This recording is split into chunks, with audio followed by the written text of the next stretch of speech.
In the training yard of Castle Black, Jon Snow is instructing new recruits while Stannis Baratheon, his wife Selise, and their daughter Shireen observe them. Selise expresses a fear that Stannis wishes Jon were his son, blaming herself for only giving him babies that were born dead, and a daughter she sees as weak.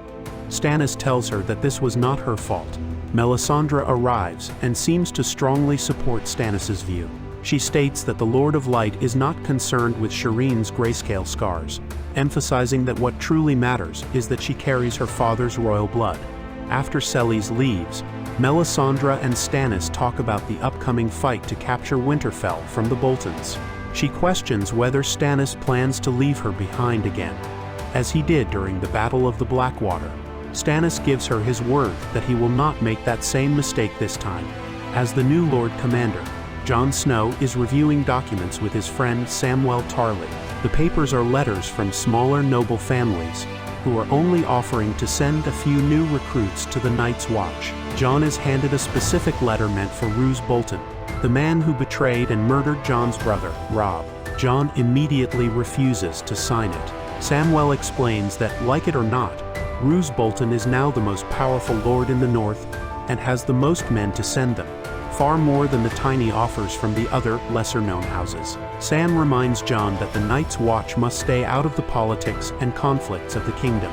Despite his personal anger and disgust, Jon understands his duty and reluctantly signs the letter to the Boltons. As Sam leaves, Melisandre arrives. She pleads with Jon to help Stannis recapture Winterfell. She argues that even if he isn't granted the Stark name, his deep knowledge of the castle could be the key to their victory. She speaks of a larger, more important war looming and challenges Jon, asking him to choose if he stands for life or for death. As she says this, she unties her dress and climbs onto his lap.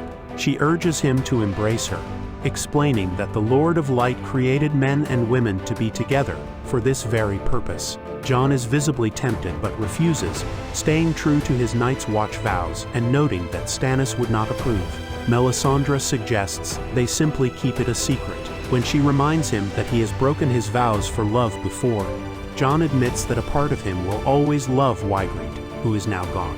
Melisandre fixes her dress and prepares to leave, but her final words are the same ones Ygritte often said to him: "You know nothing, Jon Snow."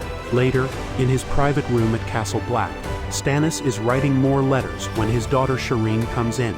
He starts to say he is sorry for bringing her on the difficult journey with him, since the castle is not a good place for a child. Shireen interrupts him.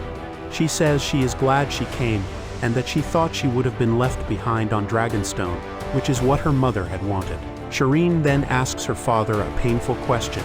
Is he embarrassed by her because of the scars from her disease? Hearing this, Stannis gets up from his desk. He explains that shortly after she was born, a merchant from Dorne came to Dragonstone.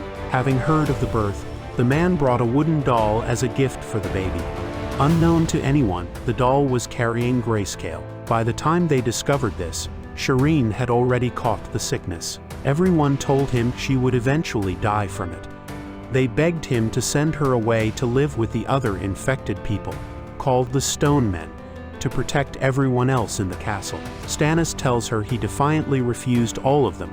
Instead, he called for every doctor and wise healer he could find to save her. He states firmly that Shireen is his daughter, and that she belongs with her family. He would never have sent her away. Overwhelmed with happiness and relief at her father's strong words, Shireen, with tears in her eyes, runs to him and hugs him. After a brief, unsure moment, Stannis hugs her back.